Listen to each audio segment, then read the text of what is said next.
Oh, I garden in a tiny space with extreme heat and little water. And by that, I am talking rainwater. In this video, I will share everything with you about how I garden, my recommendations, and a few tips and tricks. Welcome and welcome back to my garden. Thank you so much, everyone, for tuning in. A special shout out to you, my channel members. And thank you so much, everyone, for taking me to 5K subscribers. Thank you so much. I sincerely appreciate your support and God bless you all. My Jamaican Backyard Garden, Portmore Edition. This is Gardening with Stacy. Come garden with me now, man. And what a nice place to live. Sweet jam down. No, the main questions I get all the time is how do I feed my plants? Where do I get my soil? And how do I control pests? Now, where I live in Jamaica, it is very hot, and that is Portmore, otherwise called the Sunshine City of Jamaica, which is rightly so. We experience summer-like weather conditions almost all year round, except for maybe late December and early January when it's a little cool. But we still do use fans and air conditioners. It is very hot, and for that, hence why gardening is highly uncommon here in Portmore. Most of the times when we do get rainfall here in Portmore, Jamaica, the entire country is having all highland rain. And there's no joke about that. Believe me when I tell you. Hence why I have rain barrels to harvest and store rainwater. And sometimes I store water in buckets too. No, I do a lot of companion planting for several reasons, and two of these reasons are to grow more food in my tiny space and to grow taller, heat tolerant crops with smaller, less heat tolerant crops. I have a video on companion planting. I will link it in the description. Of course, I have to keep up with watering, but mulching makes a host of difference because what it does, it retains moisture in the soil. As you can see here, I recently mulched with grass cuttings or clippings. I used to be able to get fortified organic matter retailed, and I used to use it as mulch as well. I will link my video on mulching as well in the description. Okay, so for feeding my plants, I use liquid fertilizer I make from kitchen scraps. Initially, I used to give them every 2 weeks. Now I do it weekly. Now, guys, please note if you are going to use this method undiluted with water, be sure to water the base of your plants with it. If you want to do foliar spray with it or water the entire plants with it, please dilute it with water because it will burn some of your plants, especially your seedlings. And I always say when you're trying something for the first time in your garden, test it on a plant or plants you are willing to lose. Okay, good. So I also bury finely chopped or blended kitchen scraps in my soil every now and then, maybe 2 to 3 months apart. I also give my plants Epsom salt diluted in water. I will link both videos in my description on the liquid fertilizer and the Epsom salt. I also blend eggshells, especially for my tomatoes. Sometimes I get overripe bananas that is on sale or given away at the market and make banana water for them as well. I will also link that video in the description. Of course, nothing beats rainwater. I store as much as I can when I do get rain. No, for the soil. Initially, I got soil from the country or the countryside, some of you may say. I would usually mix it with fortified organic matter. Sometimes I buy regular garden soil and mix it with another soil that has chicken and rabbit manure. That soil I usually get from a friend of mine. I mix them just to stretch the soil with the manure a little more. I start my containers or amend the soil later with either combination of soil. It's really up to you, but a good start is always best for your plants. As I've mentioned before, I bury kitchen scraps in my containers from time to time. My advice to you, if you are going to do that, is to bury your finely chopped kitchen scraps at least 2 weeks before planting your seedlings. Let the scraps break down and enrich the soil. So, prepare your soil and then sow your seeds. So by the time you're ready to plant your seedlings, you would have had somewhat a rich soil waiting.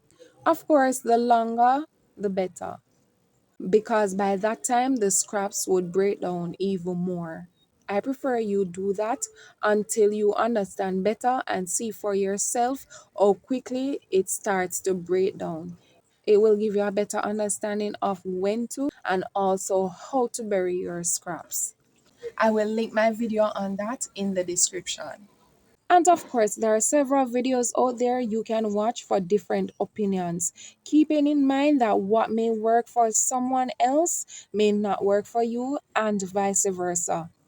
You will have to take your gardening conditions in mind and just try to see what works for you. No, getting rid of pests.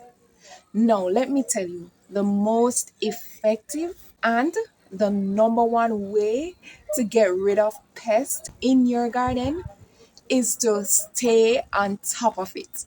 I know you weren't prepared for that answer, but that's the bottom line. Once you can spot certain things early in your garden, you can do damage control before it gets out of hand. Now, how do you do that?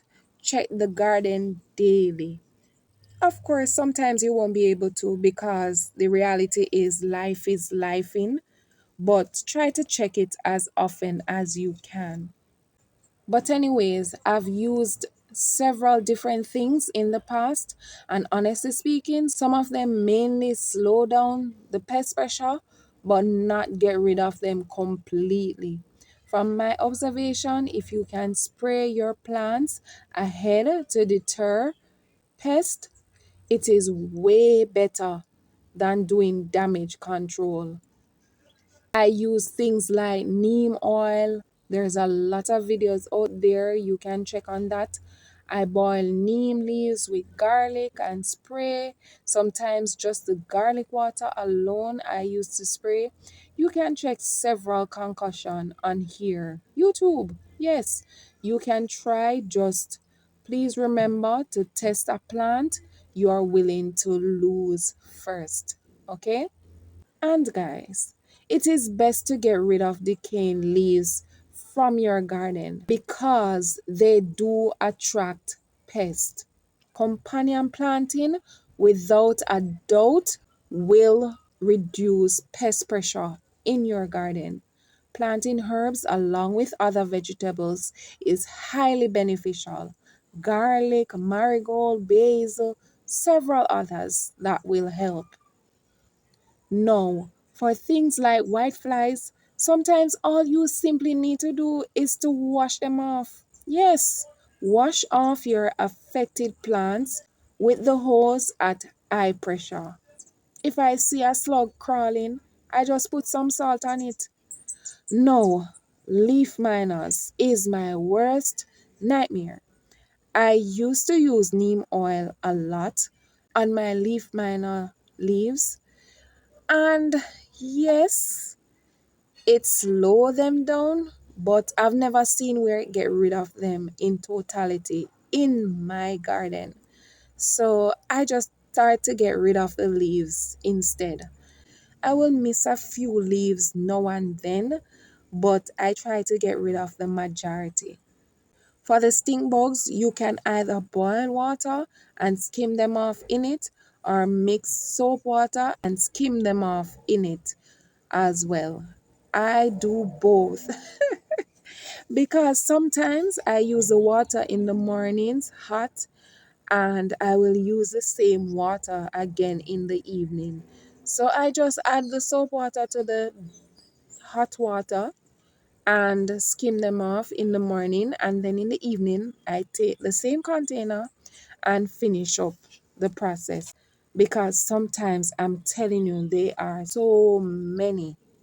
Please do understand that you will not be able to combat every pest, and that's just the way it is. Sometimes you just have to call it a loss. Save yourself the energy. Stacy, you really said that? Yes. Thank me later. Don't be discouraged by pests.